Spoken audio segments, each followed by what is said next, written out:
Bhutto's party in the National Assembly by almost 2 to 1. The bottom line in the case of Bhutto remains that he didn't want to remain outside power. Now, what system he wanted, it was not clear. What sort of constitution would take care of his concerns that he should be in power in any case, it's not clear. He never made it clear. So, the cover he gave for this was the interest of West Pakistan. In fact, they did coincide. The army felt threatened. They felt threatened that they wouldn't get all the budget that they have been getting if Mujib became the Prime Minister. Bhutto announced that his party would boycott the National Assembly unless Mujib moderated his demand for regional autonomy to be included in the new constitution. The demand on one side was let the assembly meet, let the political process commence. And the other side was saying, no, we won't allow it to commence because they felt that they could not control that process. And they wanted to use force. By not allowing the process to start, they said, until there is some agreement on basics, we will not allow this assembly to be held. In other words, that they were holding a gun to your head saying that we will not allow you to meet unless first you sort of agree to certain of our basic terms for the constitution. But Mujib was holding fast as well to a program for regional self-rule which his opponents argued would break up Pakistan. Now, the public position taken by Mujib left very little to be negotiated about. It wouldn't have hurt East Pakistan or the position taken by Awami League if they had been a little more flexible. But Mujib took the stand that his own extremist elements won't let him concede anything. But that's neither here nor there. The political leader is supposed to lead. But while the standoff in Dhaka continued, arms and soldiers from West Pakistan began quietly arriving by air and sea. On February 28, a shipload of arms were brought to Chittagong port in a vessel known as MV Swat. Now the troop build-up and the bringing of a shipload of arms and ammunition, that made us absolutely suspicious that the troops are coming and arms and ammunition are coming for them. And remember that there was no Indian military build-up. So we started asking ourselves, if there are no military build-up across the border, for whom these troops are coming? On March the 1st, 1971, Dhaka exploded in outrage when Yahya Khan postponed the National Assembly indefinitely, just 2 days before it was due to sit. Mujib retaliated by declaring a mass non-cooperation movement. We don't believe in armed struggle. We have fought and suffered because we followed the constitutional procedure and constitutional convention. And we believe in democracy. But the people who are always trying to kill democracy in this country, they're more powerful now. Mujib's most radical supporters had begun to organise themselves along military lines.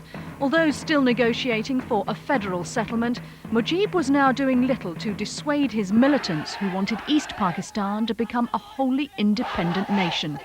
Bangladesh, the land of the Bengali speakers.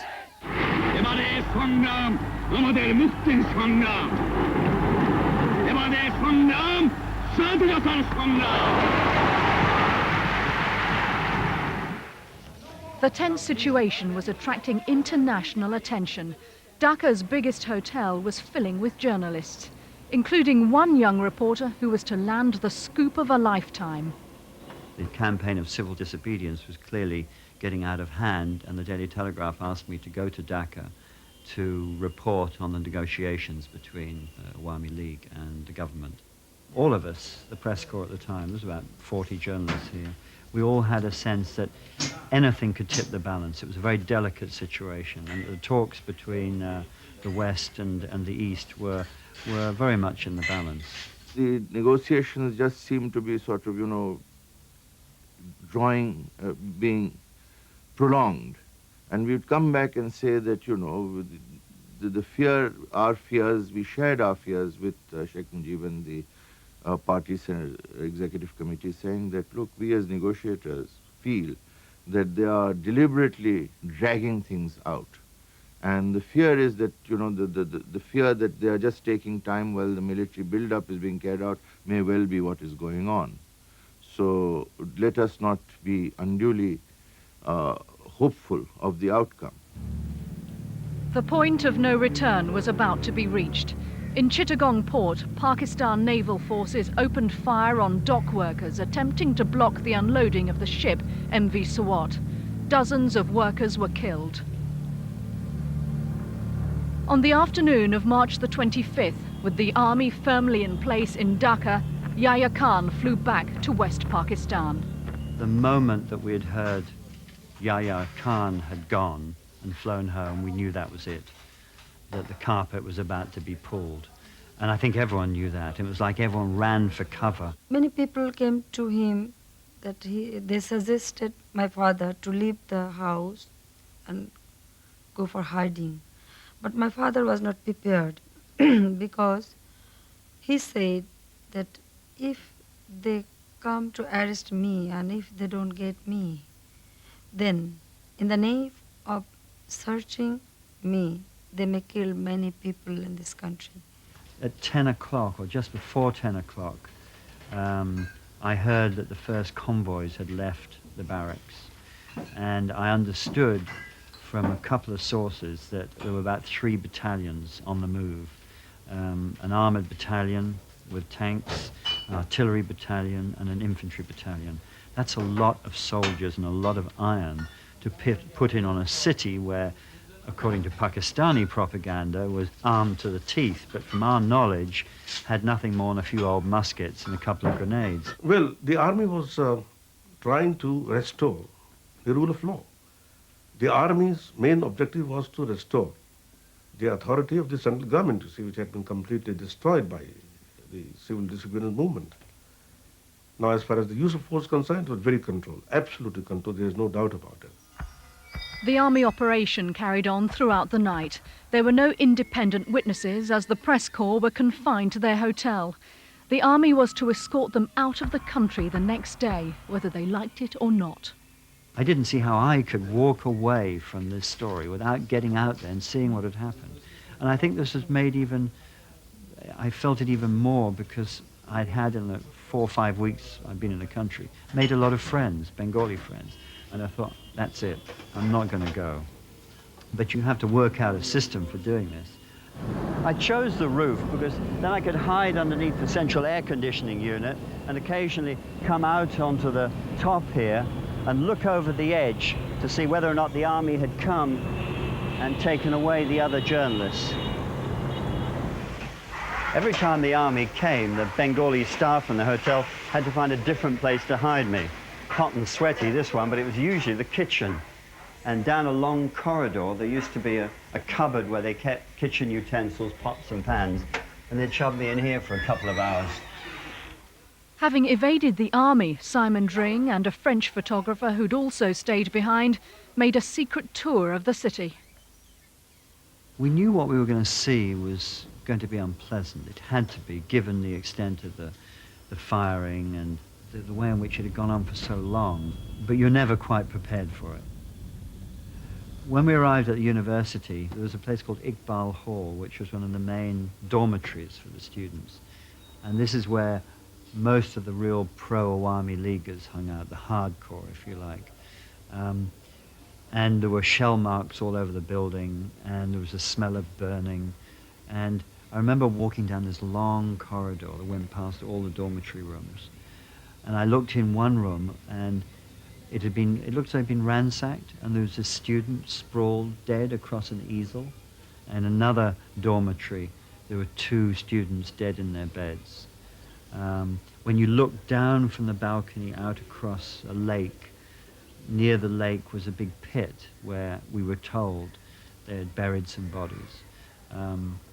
We counted in all nearly 30 bodies in and around Iqbal Hall and across the campus. There'd been pretty heavy fighting there, and a lot of people had died. The army had targeted 2 student halls which they regarded as training areas for militants. They were organizing, they were spearheading the movement, and they were creating a lot of trouble. There's no doubt about it, but I don't know how many students might have been killed on that night. I had been to those two places on the morning and afternoon of the 26th. I did not see any dead bodies there. The debris may have been removed since. So I'm not trying to tell you that there were no casualties at all. We drove down some of the back streets, and we came to an area that I had known quite well before the crackdown, as a busy, noisy, colourful place full of stalls, and it was completely levelled. It was this great sort of acreage of just smoking ruins of twisted, corrugated iron. And people who were still in that area said that the troops had come along during the day on the 26th, and they had positioned jeeps at the end of each street with men with machine guns on them, and then soldiers had run down the little alleyways between the shops and the stalls, tipping gasoline over the walls and just throwing matches and setting them alight. And then anyone who wasn't burnt to death was shot as they ran out into the alleyways. Simon Dring smuggled his story out of Dhaka and became the first journalist to give an eyewitness account of the aftermath of the crackdown. By then, Dhaka was firmly under military control. Mujib had been arrested and taken to West Pakistan. The Bengalis now knew that their self-determination could only be won by force of arms. As of March the 26th, 1971, civil war in East Pakistan had begun. The East Pakistan Rifles were under West Pakistani command, but with mostly Bengali troops and some Bengali officers. Captain Rafiqul Islam, concerned by the military build-up at Chittagong, had made plans to rebel. As soon as news reached him of the attack in Dhaka, he and a group of Bengali troops made a preemptive strike on their West Pakistani comrades at their Halishahor headquarters.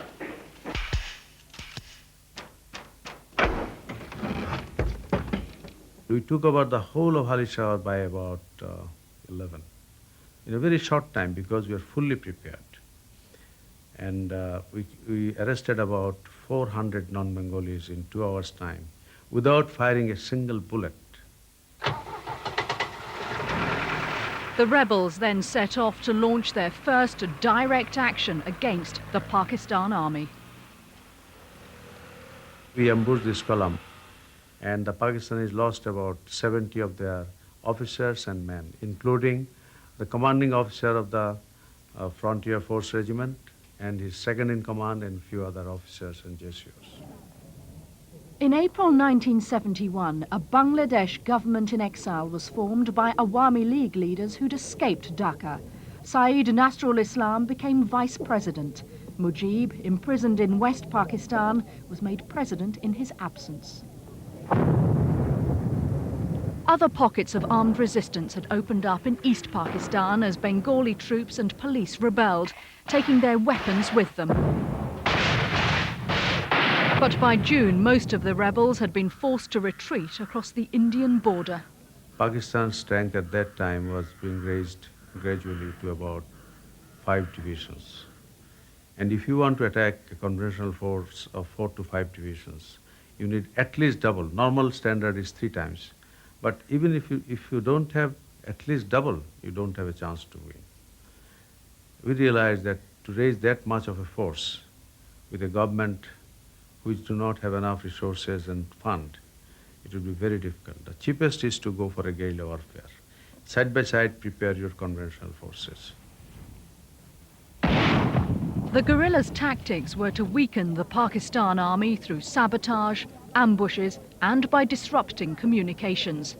Trained at camps in India, the guerrillas, called Mukti Bahini or freedom fighters, fought side by side with regular troops. নিয়মিত বাহিনী আর মুক্তি বাহিনীর মধ্যে পার্থক্য একটাই যে নিয়মিত বাহিনী অর্থ উপার্জনের জন্য যুদ্ধ করেছে, বেতন পেয়ে তারা যুদ্ধ করেছে, আর মুক্তি বাহিনী তার মাতৃভূমির স্বাধীনতার জন্য যুদ্ধ করেছে। এবং যেহেতু দেশের মুক্তির জন্য তারা যুদ্ধ করেছে, সেই হেতু একটি নিয়মিত বাহিনীর চাইতে মুক্তিবাহিনী অনেক বেশি শক্তিশালী এবং দক্ষ হতে পেরেছে। The guerrillas ranged from university students to illiterate villagers. The most decorated woman fighter of the conflict was Taramon Bibi. As a 14-year-old village girl, she was adopted by a sergeant in a guerrilla camp. Taramon started out cooking and cleaning and ended up fighting. তখন ওই পশ্চিমের নদীর ঘাটে ওই rifle নিতেও, তারপর গান নিত, ওই পাখি মারার ইয়েতে মানে ওই ট্রেনিং দেওয়া হইতো, ওইটা মানে আমি ট্রেনিং দিতাম পাখি মারায়। মানে ওইভাবে ট্রেনিং দেওয়াতে মানে 1 মাস চলে যায়, আমি ট্রেনিং দেওয়া শিখলাম বা আমি পাখিও মারলাম। এইভাবে এইভাবে আমরা রাইফেল করেছি।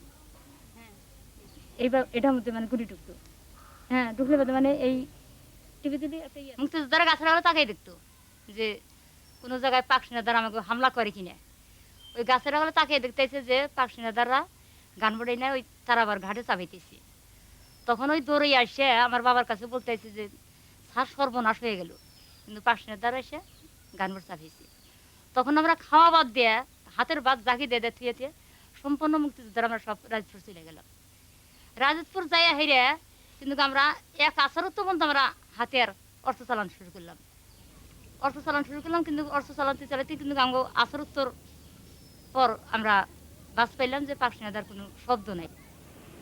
While this wasn't yet a large-scale civil war, its fallout was catastrophic. By June, nearly 4 million refugees had crossed into India, creating an enormous economic burden. India was already secretly giving the Bangladeshis military support against its old enemy, Pakistan. The question now was whether the refugee problem gave India an excuse to intervene openly. Now, as far as Pakistan, I don't think we could have been more foolish, because we had been all the time depending on this very illusory hope that India will not intervene in a big way. You have to give them some support, because otherwise these refugees would come and stay in India, and that will become extremely impossible for India to provide them. I mean, economically, it was just not feasible. It would be quite reasonable to conclude that it was not because of any humanitarian reasons, or it was not because of any altruistic factors that India. It was because India wanted Pakistan to break up. There is absolutely no doubt about it. Absolutely no doubt about it. By early November, the Bangladeshi guerrillas held strips of territory on the borders of East Pakistan. India now began to take direct action. India started giving us heavier weapons. And I also observed that Indian military had started reconnaissance along the borders. And they were making very big movements, although very secretly. But as military people, we could make out that it's a very big move. And then I became hopeful that India is going to get involved with us in a big way. We realized that this may eventually end in a war. So we had to make preparations. And if it did end into a war, we just didn't want to sit back and do nothing about it. For the sake of our own security, we had marshaled our resources in the east. We had our forces deployed that if there is a war, we must finish it as quickly as possible. On December the 3rd, 1971, India and Pakistan commenced all-out war. Pakistan struck at air bases on India's border with West Pakistan, arguing that India had already invaded its sovereign territory in the east. India responded with air attacks of its own and within 3 days had grounded Pakistan's Eastern Air Force. Combined Indian and Bangladeshi forces under Indian command advanced on Dhaka and Chittagong. Dhaka was now under constant unhindered air attacks from the Indians. On December the 15th, Indian troops entered the suburbs.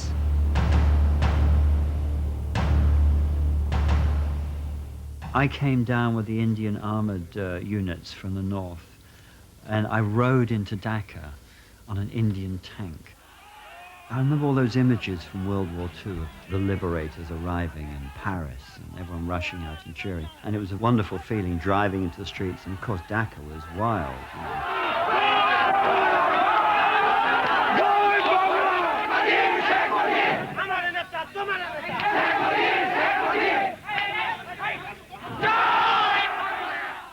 On the 16th of December, which was the darkest day in the history of Pakistan, we honestly didn't know what was happening. We didn't even know whether it was going to be a ceasefire or a surrender. On the afternoon of December the 16th, 1971, the Pakistan Army in the east under General Niazi formally surrendered to the Indian commander, General Aurora. 2 weeks of open war between India and Pakistan had brought 9 months of civil war to an end. Bangladesh was now an independent country. তখন আমরা যাই না ফেলাম যে না জয় বাংলা স্বাধীন আসলে বাংলাদেশ আমরা স্বাধীন করতাম তখন আমরা ব্যক্তি সবটি মুক্তিযোদ্ধার আমরা কিন্তু মানে পতাকা উড়াইতাম আমরা বলতাম যে জয় বাংলা আমরা দেশ স্বাধীন করছি তখন আমাদের মানে ফুর্তি আসতো আনন্দ লাগতো যে আসলে আমরা দেশ স্বাধীন করছি আসলে আমরা দেশের বাসিন্দার আমরা দেশে বসবাসী করতে পারবো দেশে শান্তি মতো থাকতে পারবো মানে শান্তি আলে শান্তি মতো খাইতে পারবো এটার জন্য আমরা দেশ স্বাধীন করতাম In January 1972, Sheikh Mujib returned from nearly 10 months' imprisonment in Pakistan to an independent Bangladesh and a hero's welcome. It was really one of the highest moments, the highest moment in one's life. But I found Sheikh Mujib remarkably pensive. And he said, you know, we have won our independence. It is this unity that gave us independence. And this is the real achievement, that you could unite all of our people. But you know what I'm afraid of is that, you know, our independence can only be held if we remain united. But you know how the tendency among us to get at each other's throats. And if we cannot sort of sustain this unity, we will have difficulties in retaining our independence. Mujib's leadership of the new country was to end in tragedy. Taking the office of Prime Minister rather than the more ceremonial one of President, he soon found that his fears about political division were justified. Opposition parties, unhappy with the Awami League's assumption of power, came out onto the streets to demand a revolutionary government. The law and order situation became desperate in 1974 when Bangladesh suffered a devastating famine and anger towards the government reached a new peak. Fearing a military coup, Mujib tried to reimpose his authority by declaring himself president and turning the country into a one-party state. Democracy in Bangladesh had lasted barely 3 years. Mujib never lived to see whether his desperate measure had worked. On August the 15th, 1975, a group of army officers burst into his house. When he challenged them, Mujib was shot dead.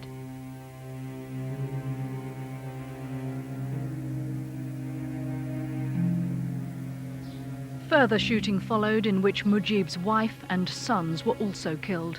The only 2 survivors of the family were his daughters Rahana and Hasina. Well, my father was the president. They killed him for grabbing power, but I don't know why they killed my mother, why they killed my brothers. My younger brother was only 10 years old. They killed him.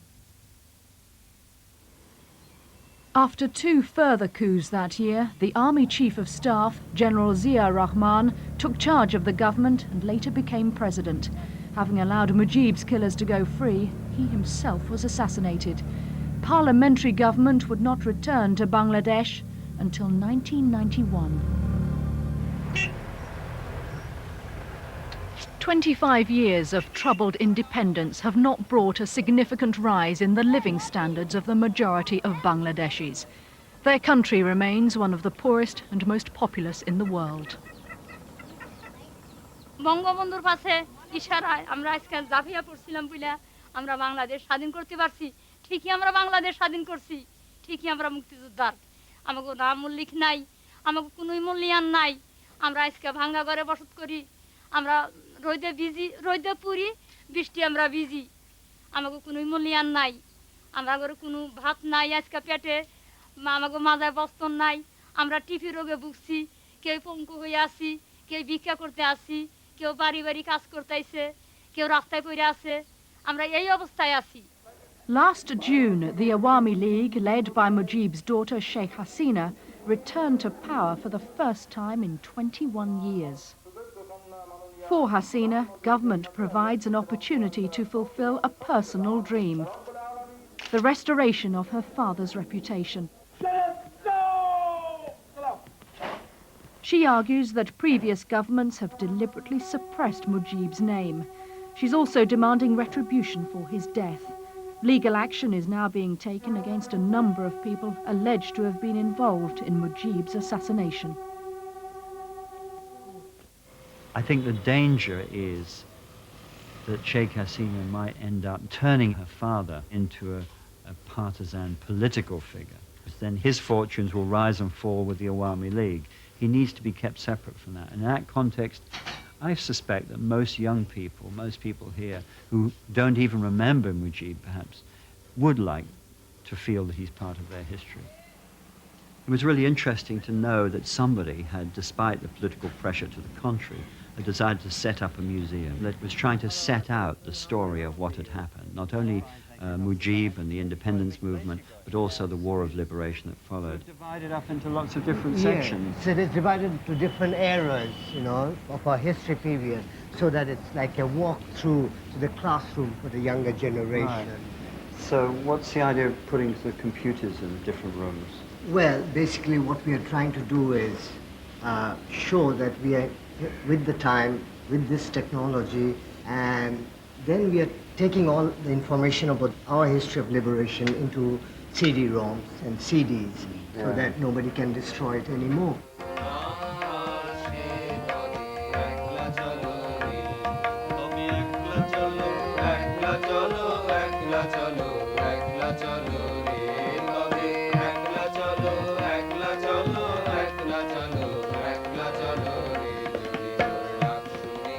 This has been a political struggle for hundreds of years, and that culminated in 1971 in the Liberation War. And so many people sacrificed. They had some dream. Everyone had a dream that once the country is independent, we'll live happily in this land. We'll be deciding our own destiny. And today, if we don't tell our new generation what that dream has been, they will not know what to protect. We are the makers of our own destiny.